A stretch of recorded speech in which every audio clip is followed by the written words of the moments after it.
everyone! Welcome back to my channel, or welcome to my channel if you're new. My name is Kristen, this is my booktube, and in today's video we have a little bit of a different filming setup. We are in my bedroom right now at my desk because today we are going to be doing a tier list. So if you have been around or watched my very early videos, like the first couple videos that I did last January, you will know that I tried to do a review of the 60 books that I read in 2022 last year, but that video ended up being like 2 hours long. So that video was quickly scrapped in favor of my top 10 books that I read in 2022. And I was kind of sad that I didn't get to share all 60 books that I read in 2022 in one video. So I decided that this year, to be able to review all of the books that I read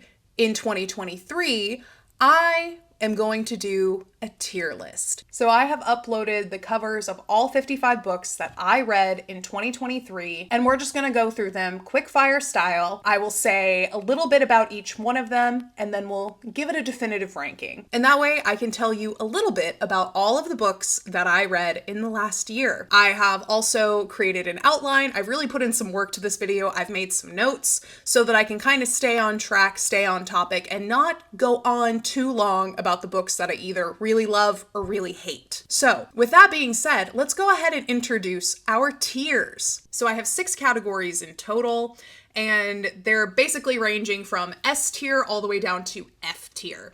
And we do have books that are gonna go in every single tier because I've already predetermined where a lot of them are gonna go. A lot of them are gonna be based off of the star rating that I gave them. Some of them are tweaked just a little bit because they just didn't feel right. They didn't feel like they fit in with the category that they would go with rating wise. So with a few exceptions, this is mostly going to be based around what I rated these books on Goodreads and StoryGraph. If you're not following me on those platforms, the links are going to be in the description. Feel free to follow me on all of the platforms that I have listed down there, but Goodreads and StoryGraph specifically will be linked in the description below. As for the rankings, starting at the bottom, we have I Deserve Financial Compensation. These are going to be books that I feel like were an utter waste of time reading. I did not enjoy them. I was angered by plots or characters, something like that. And I feel like I deserve to be paid for the time that I wasted reading these books. Next up, for the D tier, we have Go Girl, Give Us Nothing. These are going to be books that just did not work for me for whatever reason, but I don't think they're quite as bad as the ones in I Deserve Financial Compensation. These are books that I don't necessarily regret reading, but I probably won't end up recommending these to literally anyone else. Next up, we have Head Empty, No Thoughts, Just Vibes. So these are books that are purely average, middle of the road. We're not really thought-provoking. I didn't really spend a lot of mental energy on, and in the end, they're wholly forgettable. Like when I was going through and making this list, pretty much all of the books that end up in this category are ones that I completely forgot that I read in the first place. So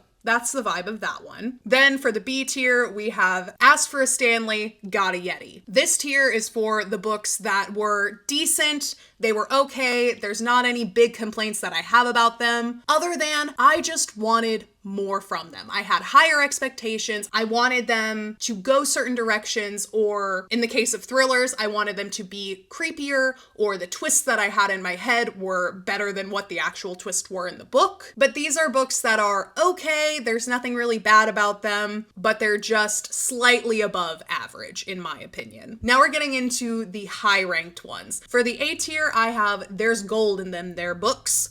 And I say it in my head with a little prospector voice because these are the books that, while they were not necessarily life-changing, earth-shattering books that will keep me up at night, keep me thinking, they were still really good. There's gold nuggets in there, there's stuff in them that I do come back to and think about. They are books that I will probably end up rereading at some point or recommending to other people as books that I really enjoyed, and I think that other people would too. And then for our S tier, the creme de la creme of all of the books that I read in 2023, we have these pages must have crack in them, because that is the only way that I can describe the feelings that I had while reading these books, how quickly I devoured them, and how I felt afterwards, because it really feels like having a withdrawal when you end a series and there's just nothing left from that author. So yeah, those are our tiers for this video. I've also dressed for the occasion. I'm wearing this t-shirt that I got from Out of Print that says, "So many books, so little time." So I felt like that was a fitting shirt for this video in particular. But yeah, so we have a lot of books to get through, so let's just go ahead and get into it. So they're already arranged in the order that I read them on this screen, so we're just going to start with the first and work our way through 2023. So the very first book that I read this year was Lord Edgware Dies. Now, this book is an Agatha Christie murder mystery. We all know how I feel about them. I had a lot of suspicions of quite a few people in this story, but in the end, I did not guess the solution to the puzzle, if you will. And I think that just comes down to this being one of those Agatha Christie books that has a lot of people with a lot of motives. There's money on the line, there are relationships on the line, people cheating on each other, people lying to each other, all of that stuff. And it just led to a lot of misdirection, a lot of natural misdirection, because there were a lot of suspects in Lord Edgware's death. And so in the end, I didn't end up guessing it, but it was really good. It kept me on the edge of my seat. I gave it 4 stars, so we're gonna put it in the A tier. Next up, we have Home Before Dark. So this is a Riley Sager book. It is a thriller, kind of like Amityville Horror style. It's about a family that moves into this allegedly haunted house, thinking that, ghosts aren't real. Then they start experiencing things. The father literally writes a book about it that becomes a bestseller. And that's what I mean by Amityville Horror style. Like, it's a book and everything. It becomes a local legend, just like the Amityville Horror House. And 30 years later, the father passes away. The daughter inherits the house. She decides to renovate it because she doesn't believe in ghosts, and a lot of spooky stuff starts happening. This was one of my highest rated books of the year. I really enjoyed this one.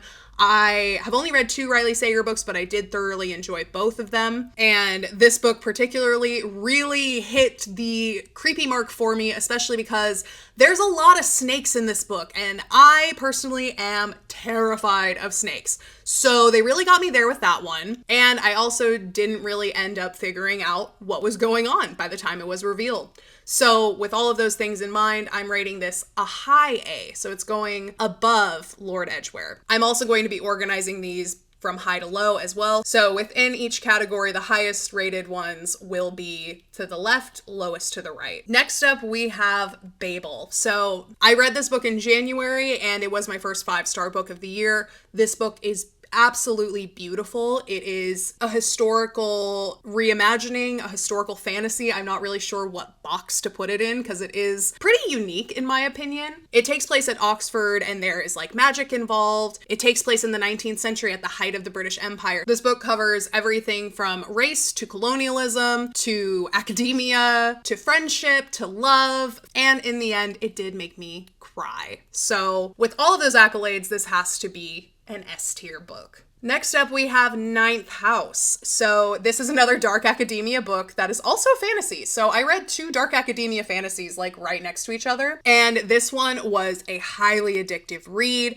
I really enjoyed this one a lot. I haven't read Hellbent yet, but I do want to read it in 2024. And when I do, I probably will end up doing a reread of Ninth House because now it's been pretty much a year since I read it initially. So I think I need a refresher. So this one is also a high A tier, but I think I'm going to put it slightly below Home Before Dark. Next up, we have Hamnet. I cannot say enough good things about this book. I loved it. The writing is gorgeous. It is a beautifully written historical fiction book about Shakespeare's son, Hamnet. And for those that don't know, Hamnet did pass away from the plague when he was only like 11 years old. So it makes for a very sad book. The way that this book talks about grief is so beautiful, and I have found myself coming back to the annotations that I made and the passages that I highlighted in this book several times over the year because I have unfortunately experienced grief this year, and the quotes from this book are just right in line with how I was feeling at that time. So I gave this book 5 stars.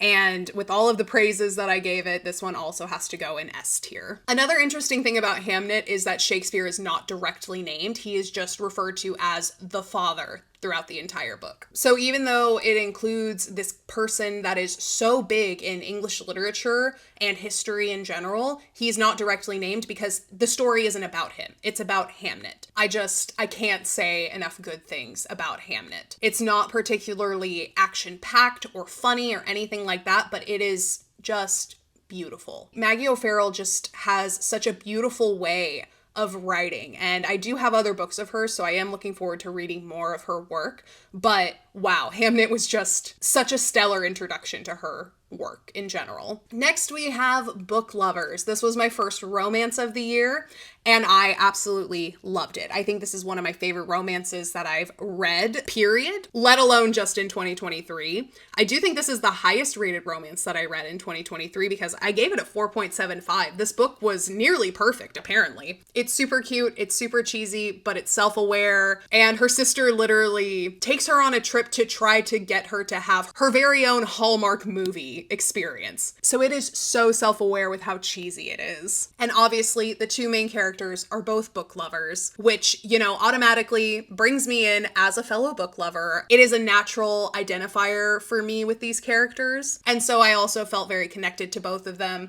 And there weren't really any characters that I remember disliking in this book either. So I'm giving this one another high A, and I think I'm going to put it in between Home Before Dark and Ninth House, just because that's where it falls rating-wise. Next up, we have All About Love. So this is my first true nonfiction book of 2023.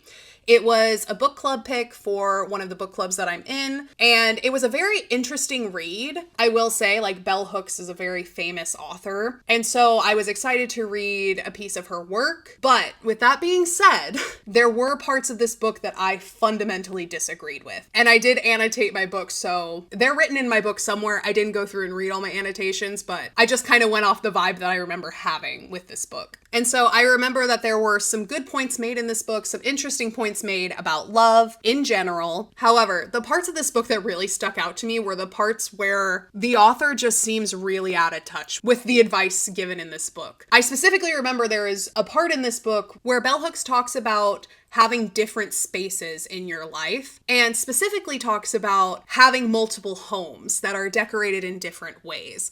And it just really seemed out of touch with the readership and probably most of the people reading this book, because I don't know about y'all, but I can barely afford one dwelling. I definitely can't afford two. So the whole concept of decorating different houses differently depending on your mood just seemed like a rich person telling me not to eat avocado toast. You know, it's that kind of vibe, and it really turned me off of this book, to be honest. There were also a couple other parts that were directly talking about love, and there were parts of it where I didn't really agree with it. Now, granted, this book was written like 20 years ago, I think. It's not a new book. So things like that change societally over time. So I didn't really want to fault it for that. But the part about the house, and there were other parts similar to that, just really made me want to stop reading it, if I'm honest, because once I see something like that, I don't really trust anything else the person has to say. So because I still enjoyed parts of it and I still feel like I got something out of it, I'm gonna put it in the B tier. I haven't even been using the names that I made up for these. Wow.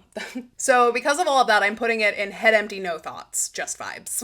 Next up, we have The Love Con. So this was a romance that I thought had a really intriguing storyline. It involves our main character, Kenya Davenport, being a contestant on a cosplay reality show. Kind of set up like Project Runway. I guess a more accurate one would be Drag Race, because they have like different competitions and things. I've never watched Project Runway, so I don't know how accurate a Project Runway comparison would be, but I have watched Drag Race, and it reminds me a lot of Drag Race. So Kenya's competing on this cosplay reality show. It's literally called like Cosplay or No Way, and I think that's such a stupid name, which I think also contributed to me giving it a 3. I was really left wanting more from this book after I finished it. Like, I thought the concept of it being, you know, surrounded by cosplay and stuff like that was so interesting, but I don't feel like it really capitalized on that. It's also not one that I felt like would really stick in my brain after I finished it, which I guess is true, because the only part that I really remember about this book is the part that I didn't like, and that was the big conflict between the main love interest, whose name is Cameron, and Kenya, because I thought their fight was just dumb. And it was like a misunderstanding that they just didn't talk out, and they're supposed to be best friends, so you would think that they would talk it out. I don't know. I just didn't like it. I thought it was stupid.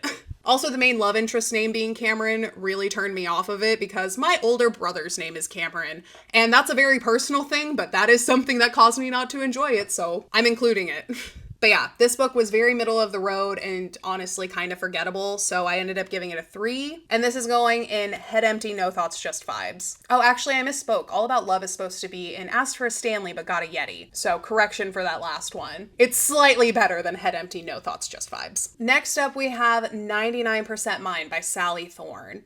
And I'm pretty sure I've read other Sally Thorne books before. I can't remember if Sally Thorne is the one that wrote The Hating Game. I did enjoy The Hating Game. I did not really enjoy this book. Mainly because the main character of this book, I did not vibe with at all. I did not like her. I did not want her to get the guy in this book because the love interest is great. He's a good guy. And Darcy, who is the main character, is awful to him. She is terrible to him throughout like the entire book, and then is surprised when he's like not wanting to be with her. Yeah, the story itself wasn't bad overall. I just found the main character pretty much insufferable the entire time, to the point where I didn't want her to get what she wanted in this book because I didn't feel like she deserved it. So because of that, and also because most of the plot is very forgettable for me. I don't really remember much of what actually happens in this book. I just remember that I thought Darcy did not deserve the love interest that she had in this book. So because of that, it is going in Head Empty, No Thoughts, Just Vibes, but below the love con because Darcy doesn't even deserve the person that she's paired with in this book. Next up, we have my favorite Half Night Stand. It's like a friends to lovers kind of thing, but there's also some catfishing involved where Millie, the main character, ends up accidentally catfishing her friend, fully thinking that he knows that it's her. And then when she realizes, she's like in too deep to tell him that it's actually her. So that's kind of a funny part of it. And she's also like a bit socially awkward. They're both professors at a university in California, so they're both a bit nerdy. And I really enjoyed this book. I thought it was really cute. I do think that it could have been a little better, so I ended up rating it 4 stars. So I think it's gonna go in There's Gold in Them There books, but it's gonna go at the lower end because there are gold nuggets in there, but it's definitely not perfect by any means. It's not even my favorite Christina Lauren book that I've read. My favorite Christina Lauren book is The Unhoneymooners. The next book that I read in 2023 was All About Me. This is Mel Brooks' autobiography, which if you've ever watched Spaceballs or Young Frankenstein, High Anxiety, Blazing Saddles, he's done a lot of movies. History of the World Part 1 and now Part 2. This man has done so much in Hollywood, and this book was just a joy to read. Mel Brooks is almost 100 years old, and this book came out like last year, so he has a lot of stories to tell. He's also been working in Hollywood since like the 50s, maybe even the 40s. I don't remember. But he has a lot of stories to tell. He has a lot of funny stories to tell. I started off listening to the audiobook and then I realized that there are pictures that go along with the stories in the physical book. So I ended up listening to it and reading it. Listening to it so that I could get Mel Brooks telling me these stories and then reading along so that I could see the pictures. I personally am a big fan of Mel Brooks. I love Young Frankenstein. That's one of my favorite movies. Love Gene Wilder. And so hearing Oh, he also did The Producers. How could I forget about that? Yeah, so like this man's filmography is just like miles long. He is a Hollywood icon, and just reading about all of the different eras of Hollywood and the things that he did to get his movies made, like lying to executives about taking things out or going over budget and not really telling anyone, putting in his own money to cover expenses. Like, this man is a treasure trove of stories, and I enjoyed every second of his memoir. And so it has to go in These Pages Must Have Crack in Them because I wanted more. Like, this book is not short. This book is probably over 300 pages, and I wanted to hear more. He didn't really go into much personal stuff. It was very much about his life in show business, which is, you can't read it, but that's what the little subtext says up there. But yeah, I could listen to Mel Brooks tell me stories all day long. Next up, we have Withering Heights. This is one of the only classics that I read this year, and I read it purely to get the memes that I was seeing on Instagram because I love a good meme and I want to get the joke. So that is the reason why I read this book. And if you watched my wrap-up video, I believe for February it was, I even did a whole meme time section about my favorite memes of Withering Heights. This book was so wild and full of terrible people. This was probably one of the most entertaining classics that I've read at least in recent years. And that's solely because of the audacity of some of these characters. Cough, cough. Heathcliff. He's out here holding grudges like it's his job and taking down anyone in his path. And as a Scorpio, it's honestly impressive to see someone hold a grudge with such conviction. And it really did keep me engaged just to see what kind of tomfoolery Heathcliff was going to get up to as the book went on. And oh my God, does that man get up to some tomfoolery? My goodness. Like, talk about an anti-hero. Heathcliff is the blueprint for an anti-hero. Like, if Heathcliff was around in the year of our Lord 2023, anti-hero would be his anthem. Like, he knows what he's doing, too. He knows how terrible he's being because it's fueled by rage and revenge and all of that stuff. So, I ended up giving this book a 4 out of 5. It was so entertaining, and it's gotta go, and there's gold in them there books. Next, we have All the Missing Girls by Megan Miranda. Now, if you followed me for a little bit, you know that I went through a stint where I was trying to like Megan Miranda books. I don't even know how many of her books, probably like 4 or 5 total. I think I started reading some of her books in 2022, maybe. I have 3 on my list for 2023, but I swear it feels like I read like 5. Maybe I only read 3 and it was like 3 strikes, you're out. I'm not reading any more of your books. And it just felt like I read more because I didn't like them. All of the books that I read by Megan Miranda, they were just kind of boring, to be honest. I guessed the twists of most of them very early on, so I was just kind of bored for most of these books. Yeah, and they just were not very thrilling. Like, call me crazy, but I think a key thing for a thriller is that I need to be thrilled, you know? I need to be like on the edge of my seat. I need to have my heart rate spike. I need to be afraid for these characters and have a vested interest in what happens to them. And I just did not care with any of these Megan Miranda books. If I felt anything for these characters, it was mostly annoyance, to be honest, because they were either making stupid mistakes or just not putting the pieces of the puzzle together as fast as they should. And yeah, so overall, I just did not really vibe with these books. I will say, it looks like this one I did rate a little higher than some of the other ones that are on this list. I put this one specifically in Head Empty, No Thoughts, Just Vibes. And I think it has to go at the bottom of that one because I honestly don't even really remember much of the plot of this at all, if I'm being completely honest. Next, we have Perfect Days. So this was another thriller that was part of a book club read for me. We picked this for my workbook club, and it was a very interesting thriller. It pretty much all takes place in Brazil, if I remember right. But what makes it really interesting is it's told from the bad guy's point of view. And so we get to hear his inner monologue and how he rationalizes all of these crazy things that he's doing. Like, this man literally kidnaps a woman and puts her in a suitcase. That's why there's a suitcase on the cover, because he puts his kidnapping victim inside of the suitcase to transport her around, and then tells everyone that she's his girlfriend. Hearing someone's inner monologue, thinking through why they think that's a rational decision, was very interesting. So I do remember quite a bit of this book. I only gave it a 3-star, mostly because some of the plot points that happened in this book are pretty far-fetched, we'll say.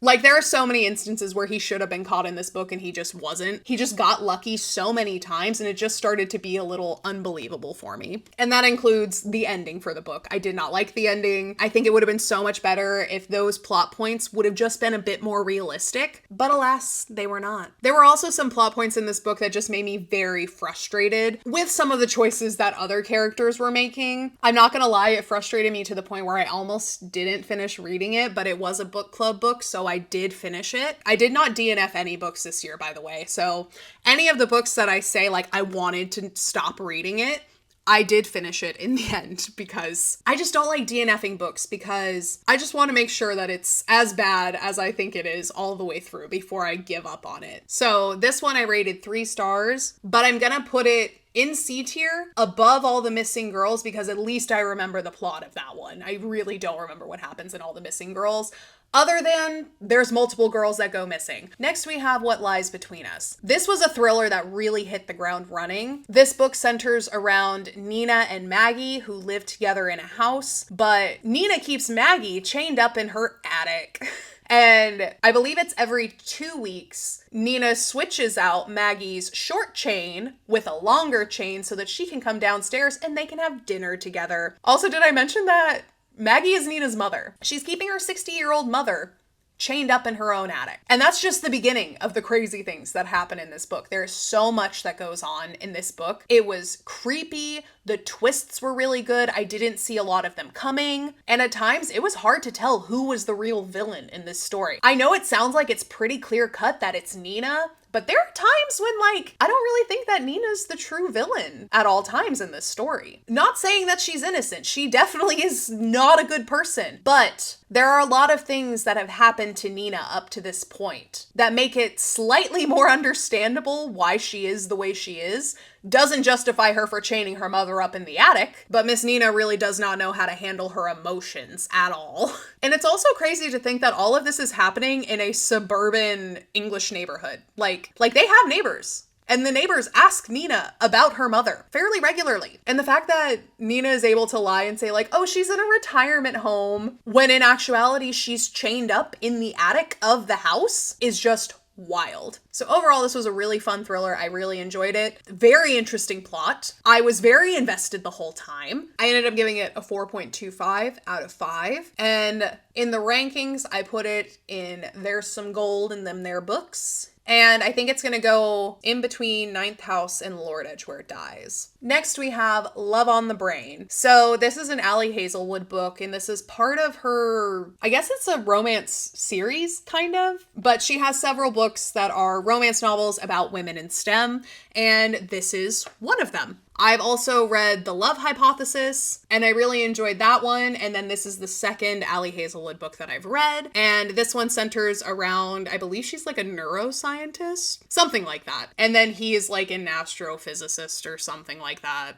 I don't remember their exact job titles, but he works at NASA doing space stuff, and she does brain stuff. And the university that she works at decides that they're going to collaborate with NASA and make this new helmet thing that responds to astronauts' thoughts. I don't know. They use a lot of technical terms, and I'm not a scientist, so I didn't understand a lot of it, but I was like, cool, space, brains. I was vibing.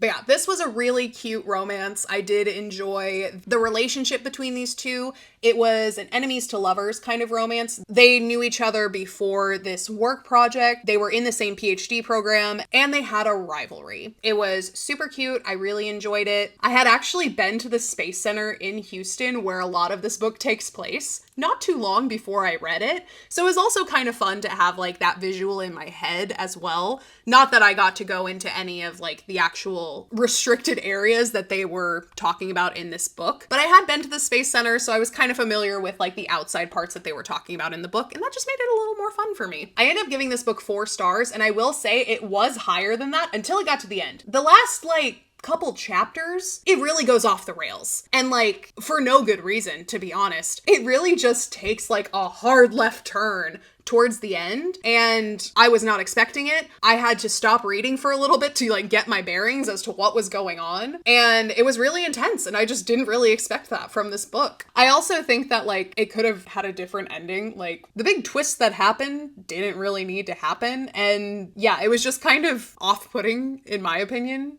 to the rest of the story.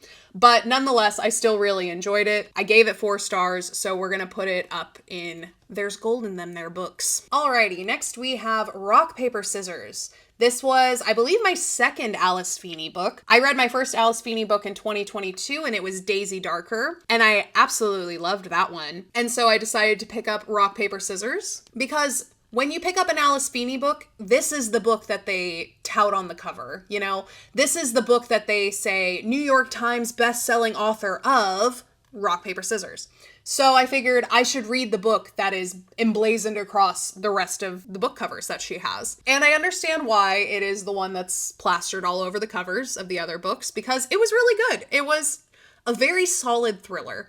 I have found that I really do enjoy Alice Feeney's style of thrillers. Her twists are really good. She does a good job with unreliable narrators, and she's really good at giving just enough information to keep you engaged and make you think that you're understanding what's going on and then just yanking the rug out from under you. She's also really good at writing multiple perspective thrillers. A lot of her books have like a male and female perspective, or a past and present perspective, or sometimes both. In this one particularly, I didn't really figure out the twist until it was already happening, and it was just so good. I did really enjoy it, but overall, I liked Daisy Darker better. When I read multiple books from the same author, I rate them against each other, if that makes sense. So I had to rate this one lower than Daisy Darker because I liked Daisy Darker way more. So I ended up giving this one 4 stars, and it's gonna go in There's Gold in Them There books. And I am going to put it a little higher though. I think I'm going to put it right below What Lies Between Us. Just because those two in my mind seem very close together, quality-wise, and so I'm comfortable putting that there. Next, we have The Last House Guest. I don't have much to say. This is another Megan Miranda book, this time on a coast in New England, but same kind of vibe. A girl dies, they try to figure it out. I figure it out way before the main characters do. So, head empty, no thoughts, just vibes. Next up, we have Within These Walls. This is a horror novel that I had high hopes for. The premise sounded so good. It sounded so creepy. It's basically about a true crime writer who gets a call randomly from a prison in, I believe, like Oregon, Washington, somewhere in like the Pacific Northwest, I think. And it's from a leader of this cult who, I forget what all they did, but he's basically in jail because his cult sacrificed a girl. So they murdered someone. And he has contacted this true crime writer to say that although he has rejected every interview that has ever been brought up to him, he is now ready to share his story now that it's been like 20 or 30 years, something like that. It's been a long time. And he wants this specific writer to write his story. But the catch is the writer has to move into the house where the crimes took place and live there while the cult leader is telling him his story. And the writer brings his daughter and they stay in this house and creepy stuff starts happening. And so because that concept was just so intriguing to me, I watch a lot of true crime. I watch a lot of cult documentaries.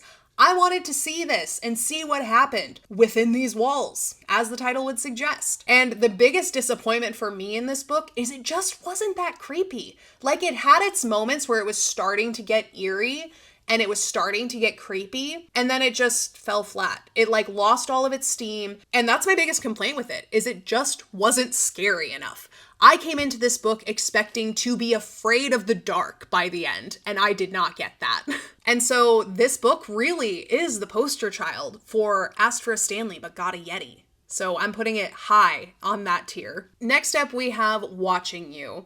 So I know that I've read other Lisa Jewell books in the past, and I think that all of them have been just pretty lackluster to me. This one is no exception. I gave it 3 stars. I remember it being entertaining at the time, but I don't think I can really even regurgitate a lot of the plot, other than it takes place in a small English town. It's like a murder mystery kind of meets like Valentine's Day, where all of the characters in here are connected in ways that you don't really understand until over halfway through the book. And although I remember it being entertaining at the time, I really wouldn't be able to tell you what happens in this book at this point.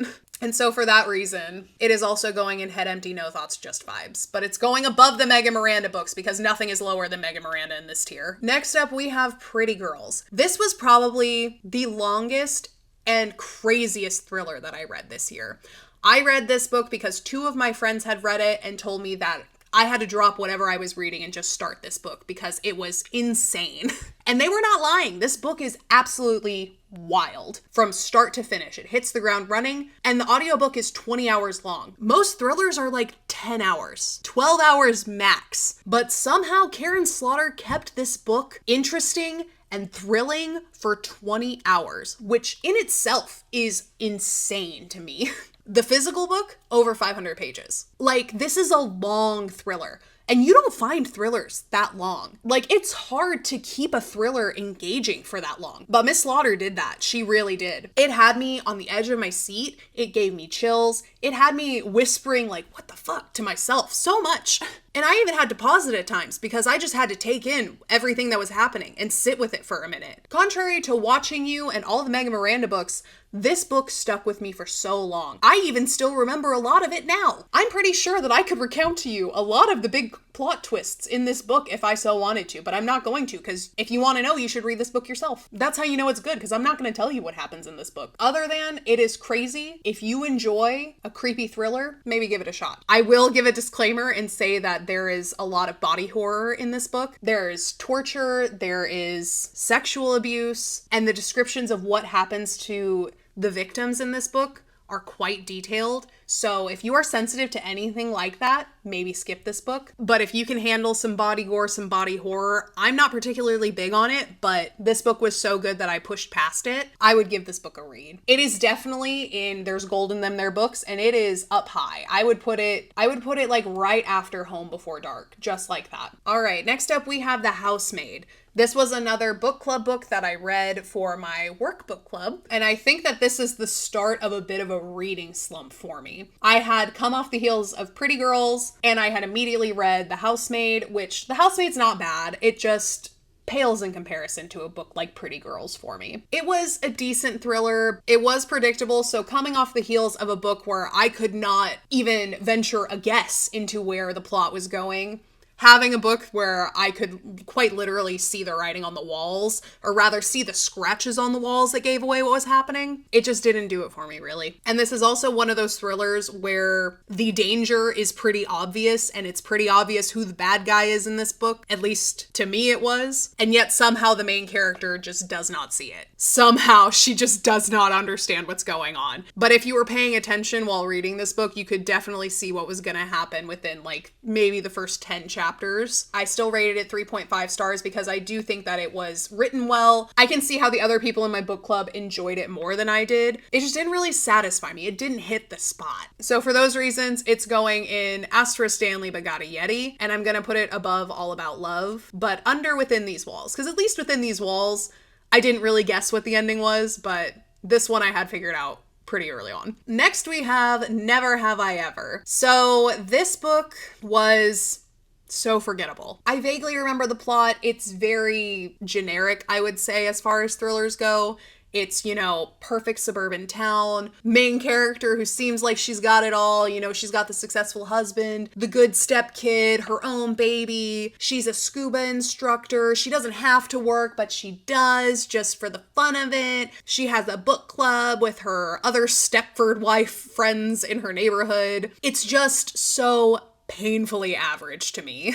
And so I'm putting it in Head Empty, No Thoughts, Just Vibes, just below Watching You. Next up, we have The Writing Retreat. So this one had a very interesting plot. It is about, obviously, a writing retreat where the main character and like 5 other girls, something like that, are handpicked by this famous author that they are all fans of to come to a writing retreat at her big fancy house in upstate New York. In the middle of winter, mind you. So it's snowy. They're in upstate New York. No one's around except for like some random nun convent thing. I don't know why that was a plot point that she decided to put in, but their only neighbors are nuns that live like 10 miles down the road, so that's something, I guess. I don't know if that's supposed to be particularly creepy, but it is noted in the book. So they essentially have a lock-in style writing retreat at this famous author's house, and all seems normal until they get snowed in, and things start to get a little weird. It was honestly a bit predictable, and I did see a lot of the twists coming in this book. There were some that I didn't see coming, but I rated it 3.75 stars. And the main reason why I did that was because the main character in this book was so confused about her sexuality. And there's a time and place for that conversation.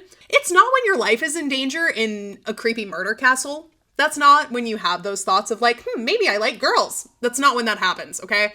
My biggest gripe with this book is that the main character did not act like her life was in danger in her inner monologue. Like at one point in the book, when she's fully aware of what danger she's in and that this is a life-threatening situation, she starts thinking about when she kissed a girl in the basement before everything popped off. I think I literally yelled at my book at one point, "You are on the verge of death. Act like it. Act like your life is in danger because you're not acting like it." I just kept thinking if I was in her position, the last thing I would be thinking about is the last person that I kissed. That's just not something that's crossing my mind when I am in immediate danger of losing my life. Call me crazy, but I just don't think that would be something that crosses my mind in those moments. I think if this book had been told from another one of the characters' perspectives, I would have liked it a lot more. But alas, it was not, so it's going in the B tier, and it's gonna go just below The Housemaid. All right, next up we have Sometimes I Lie by Alice Feeney. So this was another one that was good, not as good as Daisy Darker though. Something that I've noticed with the more Alice Feeney books that I've read is that you can really tell how she has improved as a writer, which is great. We love that. But I have noticed that Daisy Darker, which is her most recent book to come out, is my favorite. So that's kind of nice that like there's an upward downward trajectory, I guess, in the quality of her books as time has gone on. But also because of that, it means that I've read the best of her work first. And now I'm going backwards in her publications, and they're getting slightly less good as I'm going through. And it's not that these ones are particularly bad. I rated this one 3.5 stars. It's above average. They're just not as polished as Daisy Darker is. So in this one particularly, the main character, as she is telling the story, is in a coma. And she is kind of in like a dream-like state, kind of a little bit self-aware, but she can't control her body. So like she can hear what's going on around her, but she can't move or let anyone know that she's conscious. And as she's lying in the hospital bed, she's trying to piece together and remember what happened to her and how she ended up in the hospital. And this is one that does have a dual perspective, but it's past and present perspective. We experience in, quote, real time with her as she is regaining a little bit of her memory and figuring out what happened to her. But then we're also going back in time in the days leading up to her accident until the two stories kind of meet in the middle and she realizes exactly what happened to her and how she ended up in the hospital. Now, that being said, this is another one where I put together the pieces of the puzzle way faster than the main character did, and I was just sitting, reading, waiting for her to catch up. So that's always something that kind of puts a damper on a thriller for me when I'm just like, come on, get to the point. You're almost there. So because it was still good, it just wasn't her best. I rated it a 3.5, and I'm gonna put it in the Asked for a Stanley but Got a Yeti category. And I think this one is actually gonna go in between the Writing Retreat and the Housemate. All right, next we have what I believe is the last Megan Miranda book that I read, which is Such a Quiet Place. This one was definitely my least favorite of the ones that I read about her. I do remember more of the plot of this book, and that's probably because I disliked this one more than the other ones. But the reason why I didn't like this book is because it is another one that is set in a suburban setting, a close-knit small community, if you will, where there had been a murder a year or so before this book takes place, and a local girl named Ruby had been found guilty of it, but yet somehow she only spent a year in jail, and then she's released and she comes back to the community and people are just avoiding her like the plague. And I don't even remember the main character's name, but it's not Ruby. The main character is just like a pushover, people pleaser that can't really tell anyone no. And so that was annoying because literally Ruby like shows up on her doorstep and just decides that she's living with her. And like if someone who had allegedly murdered two of my friends shows up on my doorstep and is like, hey Ruby, what's up? I'm not letting them in my house. No, like absolutely not. And I think if I remember right, she tries to rationalize it by saying that Ruby had been living with her before she went to jail. But even so, like that relationship ends once you murder people that I know. It's like, call me crazy, but I don't really want an alleged murderer living in my house with me. And yet she just lets her and then just lives in fear in her own house. Like, girl, you have agency. You own this house. You can kick her out if you want to. And you should. And that's about all I remember from this book is just how annoying I found the main character because she just can't tell anyone no. And so for those reasons, I gave it a 2.75 star rating, and it's gonna go in Go Girl Give Us Nothing because it really gave me nothing. Next we have Remarkably Bright Creatures. This is a really cute novel about friendship and family, and there's an octopus in this that has a POV, and if you listen to the audiobook, he has a fun British accent, so that's something, I guess. I read this for my workbook club once again. It was a really cute book. I did really enjoy it. It is really cute and kind of touching to see this intelligent octopus escape from his enclosure every night and just kind of go roaming around the aquarium and befriend this older woman that works there at nights doing some cleaning. And you get to see their friendship grow. She helps him, he helps her without even exchanging words or anything like that. It's a very cute species transcendent story, if you can call it that. And while I did enjoy this book and I have fond memories of it, I haven't thought about this book since I read it in May. I gave it a 3.75 at the time. Because I haven't really thought about it in a while, I think I'm gonna put it in Asked for a Stanley but Got a Yeti. I think it's gonna go below All About Love. Alrighty, next we have Wrong Place, Wrong Time. This is a very interesting concept for a thriller. This book is like a time traveling thriller. The book opens with the main character seeing her son get stabbed on the street in front of their house, and then he ends up passing away. And then immediately when she wakes up the next day, she has traveled back in time. And she keeps reliving past days in her life, going farther and farther back in time until she can figure out who killed her son and why. It's not realistic at all, but it does make for such an interesting story. It's so cool to see this character relive days in her life. And when I say she goes back in time, I'm not just talking about like she goes a week back or anything like that.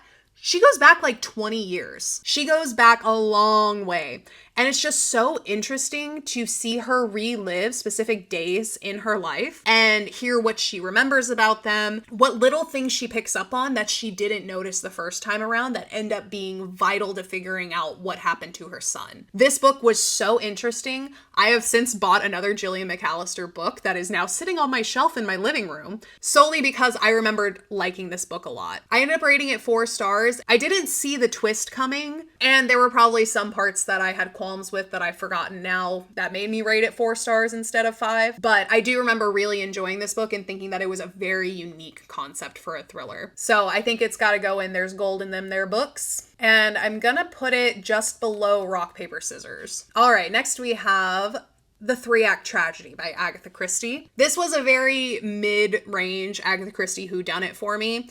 I don't remember a lot of it, other than it plays on the superstition of if 13 sit down to dine, the first one to rise will be the first to die. So I always enjoy Christie books like that play on superstitions or rhymes, things along those lines. And I also think that this is the book where nicotine was the poison that was used, which I thought was so interesting. Because, you know, in the 30s, everyone smoked, so everyone's got nicotine in their system already. And I just never really thought about it being a poison that you could use, which I mean, pretty much anything can be toxic to you in the right amount. I just never thought of nicotine being used as a poison. So that was a fun little bit of this, but those are like the only 2 plot points that I remember from this book. So I'm gonna have to put it in Head Empty, No Thoughts, Just Vibes, but at least I remembered more of it than I did the Megan Miranda books. Next we have Death in the Clouds, yet another Agatha Christie whodunit, this time on a plane. And the most interesting thing about this book, which was not an intention that Agatha Christie had while writing this, is just how different flying was in the 1930s versus now.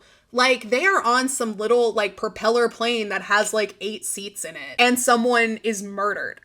There's no TSA, there's no bag check, there's no bag claim. You just hop on the plane and go.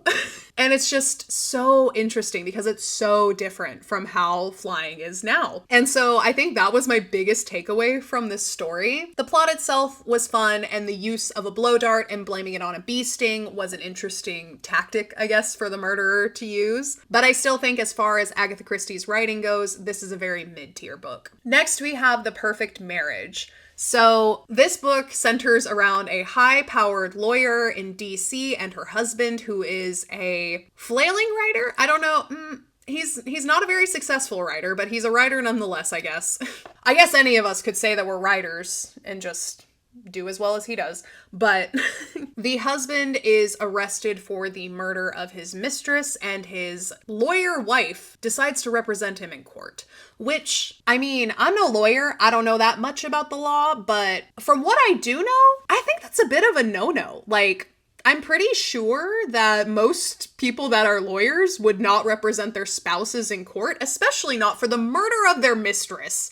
Like, I know for me, myself, and I, that I would not represent him in court. I would not defend that man. Even if I loved him with all of my soul and I believed that he had remorse for cheating on me and that he didn't murder her, the most that I would do is get one of my colleagues to represent him. I would not represent him myself. That just seems like a bad idea. So that immediately, right off the bat, I was like, I don't know about that.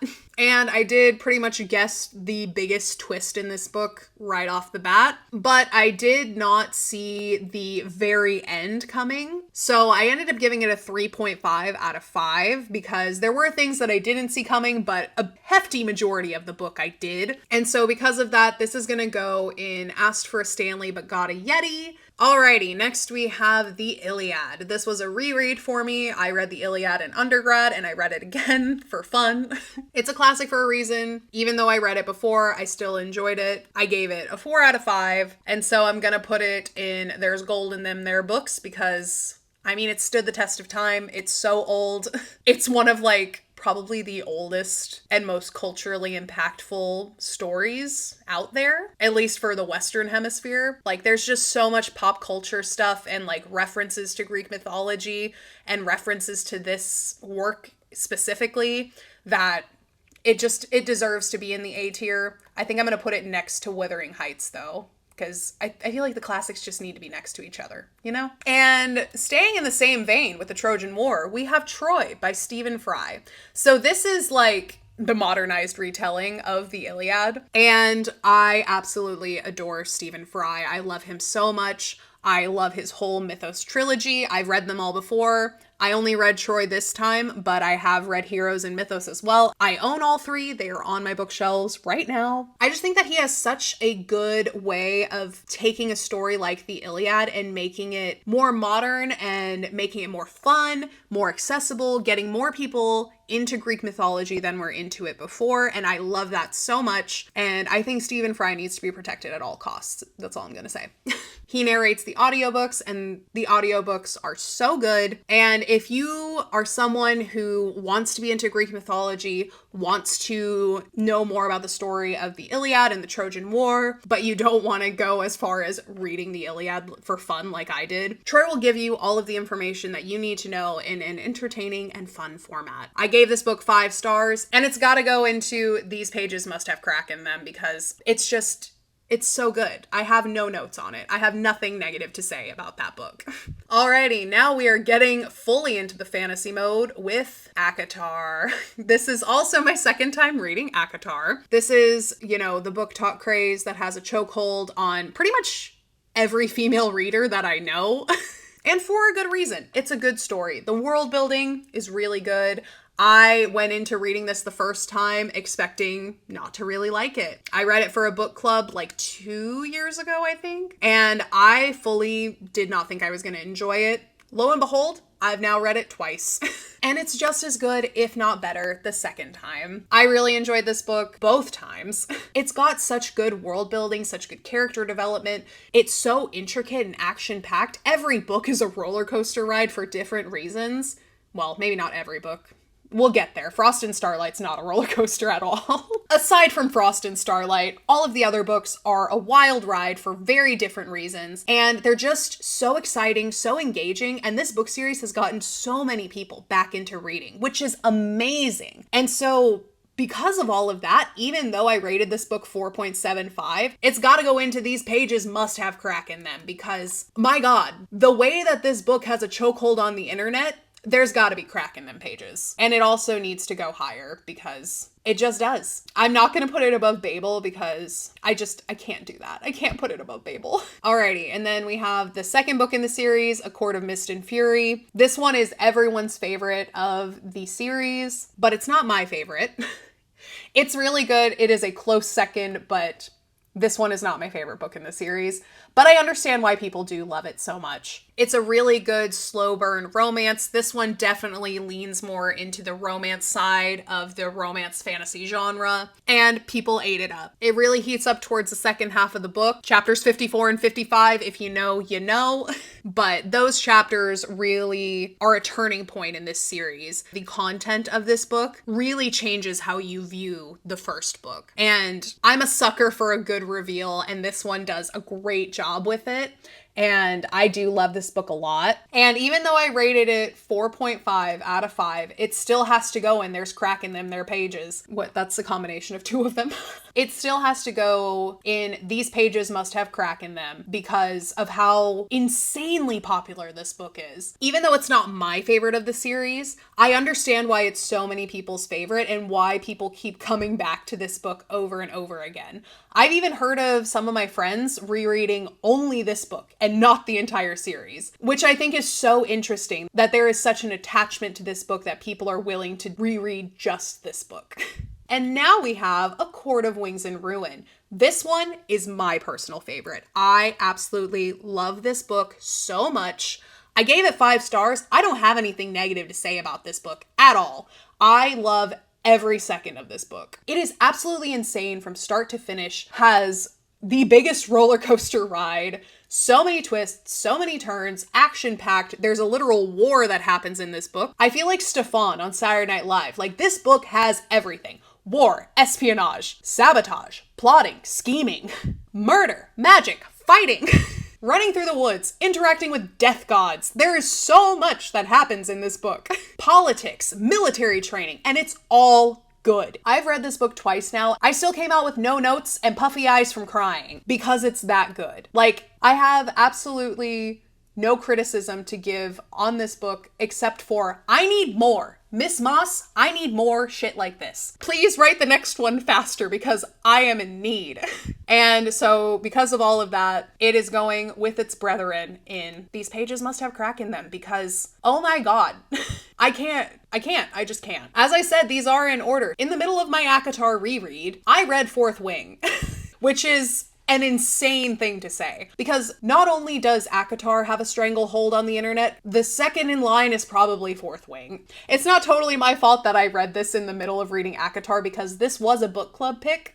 So I did have a deadline to finish this book. Otherwise, I would have waited till after I finished the Acatar series to read this book. But alas, I didn't get to choose. I'm gonna be honest, I was not really interested in this book when it was coming up with Acatar. I had just finished A Court of Wings and Ruin, which I just fawned over, so you know how I feel about it. And then I saw all of these posts comparing the main love interest in Fourth Wing to Rhysand in Acatar. And I was not about to have that. Rhysand is my #1 book boyfriend. There's not going to be another person to take his place. I was unimpressed with Xaden, to be honest, in this first book. I kind of saw him as a knockoff Rhys. I wasn't fully on the Xaden train to begin with. And my main issues with this book have nothing to do with the book itself, but rather to do with the people on Instagram that are comparing this book directly to Acatar. They are very different. Fourth Wing is about dragon riders, and Acatar is about fairies. So they're not really the same plot-wise at all, but people really latched onto Xaden and Rhys and then just started comparing those two. And I saw a lot of people saying that they like Xaden more than Rhys, and I was not having that. And so I think I just went in with the mindset that I wasn't gonna like Xaden, and I didn't like Xaden in the first book. But even so, I still really enjoyed it. The book was really good. I was super invested. Action-packed, another roller coaster. And I ended up giving it 4.25 stars. And so this one needs to go in There's Gold in Them There books. And I'm gonna put it pretty high too. I'm gonna put it right above Book Lovers. Alrighty, now we have A Court of Frost and Starlight. So this was the only Acatar book that I do not think had much of a plot at all.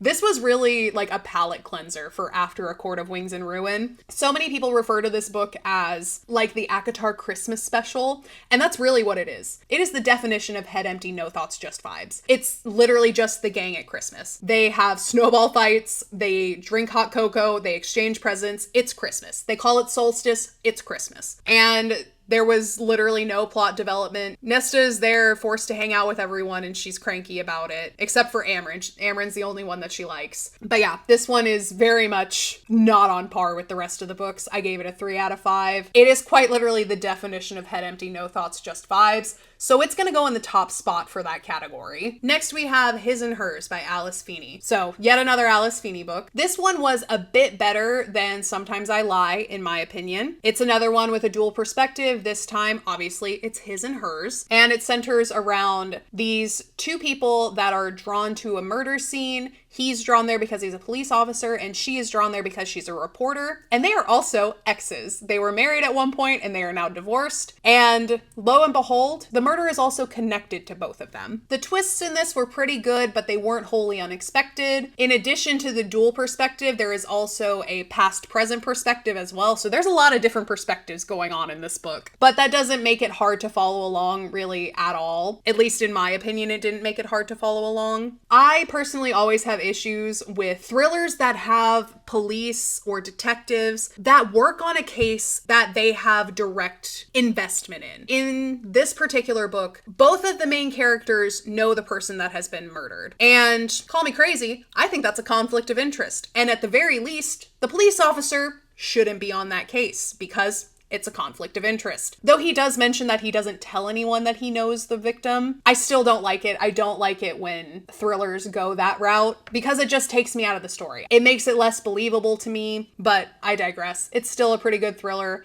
I gave it a 4 out of 5, and I'm gonna put it in There's Gold in Them There books, but I'm gonna put it next to Wrong Place, Wrong Time because it was still an entertaining thriller. Alrighty, and the last Acatar book, A Court of Silver Flames. I enjoyed this book. I thought it was a good exploration of Nesta as a character. Although I still didn't fully understand her, nor did I fully like her by the end. I at least understood her a little bit more, I guess. I wanted it to make me understand her and like her more as a character, but alas, that didn't really happen for me. I still don't like it when she gets mad at Feyre for no reason, even after she explains why she is the way she is. Still don't think it's necessary, and she could definitely do better about that. It's not an excuse. That being said, there is still character growth from Nesta in this story, and we do get to see her become stronger, overcome some of her vices, and we also get to see her make some friends, which is nice. And she also gets her own version of a love story, which is great as well. But I'm gonna be honest, out of all 5 of these books, this one's number 4 for me. The only one lower than it on my list is the Christmas special. So, not really my fave, but it was still good. I gave it a 4 out of 5, and it's gonna go in There's Gold in Them There books. And I think I'm gonna put it above Love on the Brain. Alrighty, and now we have Small Game. This was the worst book that I read this year. I'm not even exaggerating. I hated this book. I finished it purely out of spite so that I could talk about how much I hate this book. I gave it a 2 out of 5. I was intrigued by the premise. It is about a survival reality show, and our main character is a contestant, and they are dropped off in the wilderness with a camera crew, and they just have to survive. And then I think it's something like whoever's standing at the end gets the money. I don't know. I think they can like tap out or something like that. Honestly, we didn't really get that far in it. Pretty much like a couple days in, the whole camera crew disappears without a trace. And they never tell us why. That's one of my big issues with this, is we don't know why they disappear. Even at the end, they still don't know why. This book was pushed to me as a thriller, and it is not thrilling at all. There is not a single moment in this book that I was thrilled. I barely even felt tension for the characters. The only time that I was really like excited about where this book was going was when the camera crew disappeared, and I was like, okay, yeah, we're gonna get into the thriller part. And then they just don't tell you why. It's never resolved, it's never explained, they just disappear, they never come back, and that's it. I would personally say this is more of a horror survival story than anything else. There's a lot of body gore in it, there are broken bones, and infections and things, as you would expect in the wilderness when you're left to your own devices. And that concept in itself is pretty horrifying. So if this would have been marketed as a horror, I wouldn't have been as upset about it, but it was pushed to me as a thriller, and it was not thrilling at all. There is also a specific relationship in this book between the main character and another contestant that I just do not understand, because the other contestant is the literal worst person that is out there with them. She is selfish, she is arrogant, she is not self-sufficient, she brings their entire crew down, and I just don't understand why the main character is so enthralled with her. It doesn't make sense to me, and I absolutely hated that character throughout the entire book, and it even made me not like the main character too, because of how much she was defending her. Like, to tell you how sick and twisted this character is, I don't even care if I spoil this. At one point in this book, they find a baby deer, and they even talk about how the mother's probably not that far away, we need to leave it alone, and instead of doing that, this person decides that that's gonna be her pet.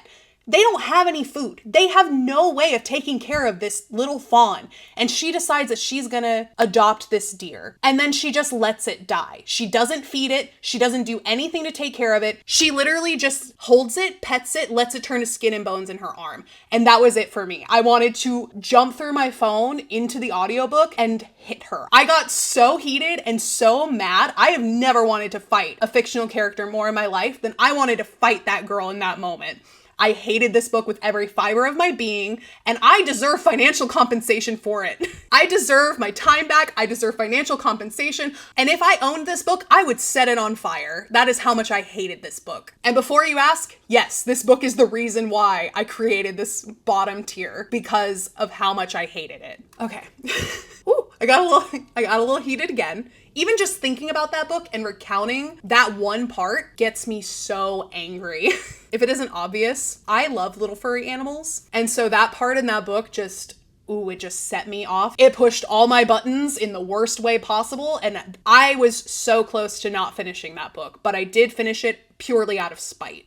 Alrighty, now we have Along Came a Spider by James Patterson. This is a classic thriller. This is the first book in the Alex Cross series, which I think has over 20 books in the series now. They made this into a movie. Morgan Freeman plays the main character, Alex Cross, in the movie. I think it came out in like 2000, something like that. I'm not gonna lie, this book is a little bit cliche, but it's cliche because it is the blueprint, honestly. This book is the definition of a 90s police thriller. The story was nice and twisty. I loved the whole concept of the perpetrator wanting to be a copycat of the Lindenberg baby kidnapper. I thought that was so interesting. That is a case that has always fascinated me since I was like in high school. So having that be a premise for a thriller was so up my alley. And the POVs of the different characters was very interesting, very engaging. And overall, it was a very fun read for me. I guessed the ending so early on, like ridiculously early on. As soon as the person who became the perpetrator showed up, I immediately was suspicious of them. And because of that, I gave it 4 out of 5 stars. And I'm gonna put it in There's Gold in Them There books. And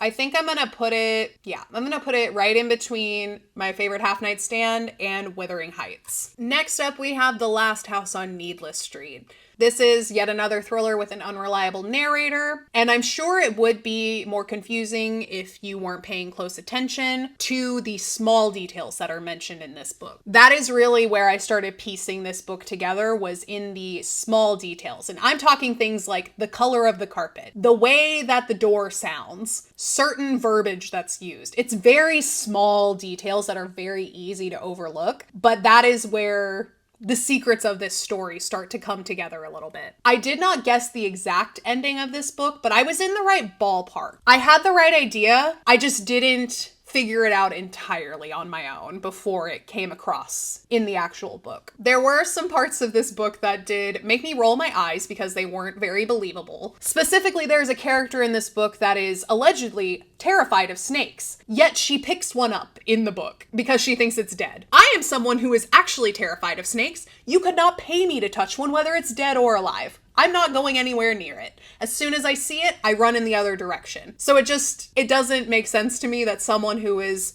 allegedly terrified of snakes would pick up a dead snake. It's things like that that bothered me about this book particularly. But overall, it was a really good thriller. I did really enjoy it. I'm not usually one for unreliable narrators, but this one is done pretty well in my opinion. And so for those reasons, I'm putting it in There's Gold in Them There books. And I think I'm going to put it I'll put it right above Along Came a Spider. Next, we have Everyone in My Family Has Killed Someone. As the title would suggest, this book is about a family where everyone has killed someone. And my main issue with this book is I wanted it to be more creepy. As the book goes on, it is true that everyone in this family has killed someone, but it's not like they murdered someone. The concept of the story was cooler in my head than it was on the page, in my opinion. It was still a fun read. It was still twisty and turny.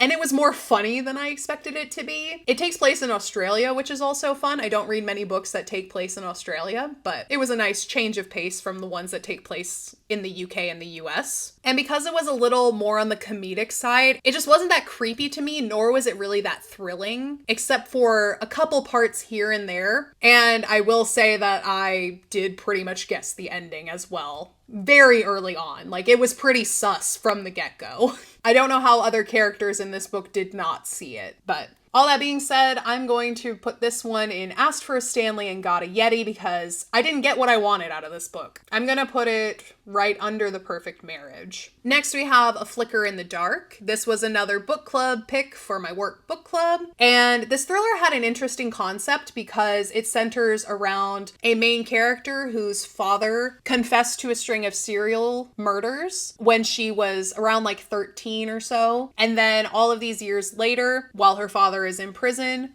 girls start disappearing again. And this brings up all of the old memories for our main character. And she goes on a quest to find out the truth of what is going on in this small Louisiana town where these girls are starting to disappear. Once again, it was a really good and twisty thriller. But once again, I guessed the ending within the first 10 chapters. I spent like 70% of this book just waiting for them to get to the conclusion. And I will say that they did throw throw me a couple times in that they made me think that maybe I wasn't right with the conclusion that I came to, but in the end, I was 100% right, and they were just throwing red herrings in to try to get me off the scent. But I guess the ending, like, literally 8 chapters in. And so because of that, I gave it a 3.75, and it's gonna go in Asked for a Stanley, but got a Yeti. I'm gonna put it above The Writing Retreat because even though I did guess the ending, it still was really good in the way it was written, and if you didn't catch on to the little things that I caught on to early on, I can definitely see how you would be surprised by the ending. Next up, we have Graveyard of Lost Children. So this was actually a recommendation from one of you guys, and I had absolutely no prior knowledge of this book going into it. I had never heard of this book, and it was a sufficiently creepy thriller. I was very happy with the level of spook in this book, especially because I read it around Halloween. The plot is very original and interesting in this book. It is about a new mother dealing with things that you would think of as pretty normal with postpartum depression. I mean, I don't know, but I've heard from other people that when you have a baby, there's all of these like kind of imposter syndrome type things where you think like you're not being a good mom and that you're not doing things correctly. And it just feels like, you know, the baby is sucking the life out of you sometimes, all of the things like that. The author did a great job of working all of those new mother feelings into a very creepy story. And I thoroughly enjoyed it. I did see the end coming, but I kind of wanted a different ending. I had 2 versions of how it was going to end in my head, and it went down the route that I was not as thrilled about. So I ended up giving it 4 stars, but I still really enjoyed it. And I'm going to put it in There's Gold in Them There books, and I'm going to put it up here with His and Hers. Alrighty. Next, I read The Ballad of Songbirds and Snakes. As a standalone book, it was a really good read for a world that was already well established by Suzanne Collins 10 years ago. So as a standalone book, it was a solid read. But as a prequel, this book is so good. I didn't really realize until I started doing a reread of the Hunger Games series how good of a prequel this is. If you've seen any of my recent Hunger Games reading vlog videos, you know just how insane I was talking about my conspiracy theories about this book, the relationships between this book and the trilogy, and I was going off on some wild tangents, but there's just so much in this book that ties back to the most minute details in the trilogy that I have no choice but to put it in these pages must have crack in them.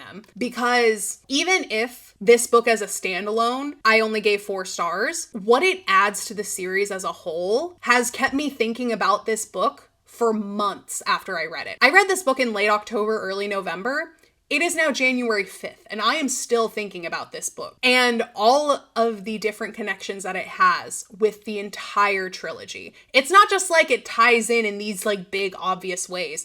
There are very small and minute details throughout the books that tie back to things that happen in The Ballad of Songbirds and Snakes. It's just very interesting, and I absolutely love what that book has added to the series. And so because of that, that's why I'm ranking it so high. Alrighty, next up, Hunger Games. Everyone knows what Hunger Games is about. It's a classic, it's got good writing, it's had me in a chokehold since 2012, and for that reason, it has to go up in the S tier. Continuing with the Hunger Games series, we have Catching Fire. I read Hunger Games and Catching Fire in very quick succession to each other, and Catching Fire is my favorite of the Hunger Games series. We get Finnick in this book, really good writing, we get a lot more story development in this book, and we also get Finnick. I have no notes on this book. This is my favorite book out of the series, and I still love it just as much now as I did when I first read it when I was like 18. So it's got to be an S tier with its brethren. Meet Me Under the Mistletoe. So this was my workbook club's December read. It's a cute love story, I guess. I had some issues with some of the characters in it.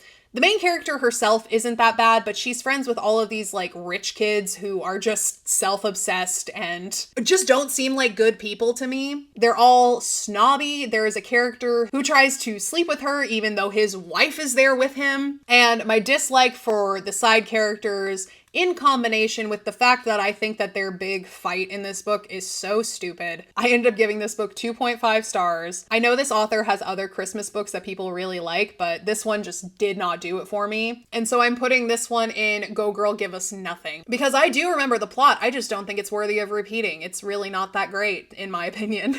I may be in the minority in that opinion, but it wasn't it for me. It did nothing for me. Alrighty, and with that, we are in the last 5 books that I read in 2023. Next up, we have another Alice Feeney book. This is I Know Who You Are. And this one had a very interesting plot with a twist that I did not guess. However, the reason why I didn't guess the big plot twist in this book is because, as I said earlier, not all of Alice Feeney's books have endings that tie up all of the loose ends. This is one of those books. This book had a lot of loose ends at the end and things that happened in the plot that lasted whole chapters that I guess ended up not really being relevant to the story in the end. They were kind of just there to throw the reader off. And I just think that that's lazy thriller writing. I don't like the kind of thrillers that set up this whole story and then the actual culprit is a character that was mentioned like once on page 13. I just think that that's lazy writing because of course I'm not going to guess what the answer is if you don't introduce the character, you know? Like, I'm all for a red herring that gets explained away in the end, but the thing is you have to explain it away in the end. And there were just too many long parts of this book too that were not resolved for me to really be okay with how it ended. And so I'm still putting it in There's Gold in Them Their Books because it was still good. And I did rate it 4 stars, but it's definitely not her best. And I'm putting it on the low side of that tier too. Next up, we have Wayward. So this is kind of a witchy novel. It's about the wayward women, which are witchy women. But this book wasn't nearly as outright witchy as I wanted it to be and as it seemed like it would be. It's a lot more subtle, especially when one of the characters is literally on trial for being a witch in this book. They don't really talk much about the witchcraft that these women supposedly can wield. Even though the magic was more subtle in this book, the way that the author tells the story of the 3 wayward women and how it spans across time was done really well, and I really did enjoy reading about these 3 women and all of the stuff that they had to go through and how they overcame it. In the end, when the final pieces of the family history fall into place for the modern day wayward woman, that is hard to say, wayward woman. When all the pieces fall into place for Kate, the modern day wayward woman, it is a really beautiful ending to this story, and it made me so happy that it ended the way that it did. And overall, I found this book to be very heartwarming, and I really enjoyed it. Even if one of the women, the modern one, Kate, really got on my nerves sometimes, I still really enjoyed the book. I gave it 4.5 out of 5, and I'm gonna put it in There's Gold in Them Their Books. And let's see, where do I want to put it? I think I'm going to put it just below Book Lovers. Alrighty, next we have Mockingjay. So I'm going to be straight up honest, this is my least favorite of the Hunger Games series. I don't know what it is about it. It's very different from the others. It's far more militaristic, and maybe that's why they changed the movies to be less militaristic, but the book is very much a war book, a rebellion book. Even with all of the fighting and the rebellion talks and things like that, I still found it just less exciting than the other 2 in the trilogy. It's still a really good book. I still rated it 4 stars. And the ending that Katniss and Peeta get really makes me happy. I really like that they were able to get some semblance of a happy ending at the end of this book. And I'm not gonna lie, when I was 18 and I read this series, I thought Always was like the most groundbreaking proclamation of love that you could have because of this book series. You know, when Katniss is like, stay with me, and Peeta's like, always. And then they just say always to each other. That really got to my heart, you know, being an 18-year-old Tumblr girl. But alas, it will not be joining its brethren in the top rank, but it will be going in the A tier because I can't rank it any lower than that. It's still really good. I was still really engaged with the book. It still made me cry. I will never be over Finnick's death, and I will never be over Prim's death. So it's gonna go in A tier, and I think I'm gonna put it right under Along Came a Spider. Alrighty, next we have Iron Flame, the next installment in the 4th Wing series. I enjoyed this book more than the first one, and that's partly due to me having some distance from Acatar while reading this, and having a bit more knowledge of Xaden as a character. I think with this book, I was able to view this series in its own light and really get into the series. And it was a thrilling ride. This book was wild from start to finish. And even up till the very end, it was crazy. Things were happening. Things were popping off. People were dying, coming back to life. We don't know if they're dead. We don't know who's dead in this series, honestly. People just be coming back left and right. I also love Riddick, and he really gets to shine in this book. And I love that for him. But Acatar is still my favorite, though. This one's going in A tier, and it's going to go right next to its... Well, it's actually going to go above 4th Wing, let's be real, because I liked it more than 4th Wing. I gave this one 4.5 stars. It was a good book. I can't wait for the next one. And lastly, we have Murder in Mesopotamia. This was my last book of the year. I read it on New Year's Eve. It took me like 4 hours. I just sat and crocheted for a while I listened to this book. And it was a really fun read. I was surprised at how much I enjoyed this book. It had some really funny parts, like the first murder is committed with a blunt object. So the person basically had their head bashed in. And then when the person who found the body tells other people, someone asked if it could have been a suicide. And the nurse that found the body is just like, well, suicides typically don't bash their own heads in. So no, I don't think it's a suicide. And that just made me laugh for like no particular reason other than I just wasn't expecting it. And yeah, I thought that this was a really fun book. I didn't guess the ending. I didn't even really know how the murder was committed. When Poirot revealed the solution, I was just as flabbergasted as the people in the book were. Overall, this was a really fast and fun read and a great way to end my 2023. I gave it 4 stars and it's gonna go solidly in There's Gold in Them There books. And I think I'm gonna put it just above Lord Edgware Dies, because I think they're pretty on par with each other, but I liked Murder in Mesopotamia just a little bit more. So yeah, that's the end of my tier list. These are our final rankings, in order and everything. So yeah, these are all 55 of the books that I read in 2023. If you have read any of these books and have some opinions you want to share, go ahead and leave them in the comments below. I would love to hear what other people think about them. Even if you disagreed with me, still let me know. It's fun to have a conversation surrounding these books. But yeah, I hope you guys enjoyed this video. It's surely far too long, but I read a lot of books last year and I'm going to try to read even more this year. So I hope you enjoyed this video. If you did, go ahead and leave a like down below. Let me know. You should also subscribe while you're down there because I put out new videos every single week. I hope you guys are having a wonderful day wherever you are in the world, and I will see you in the next video. Bye!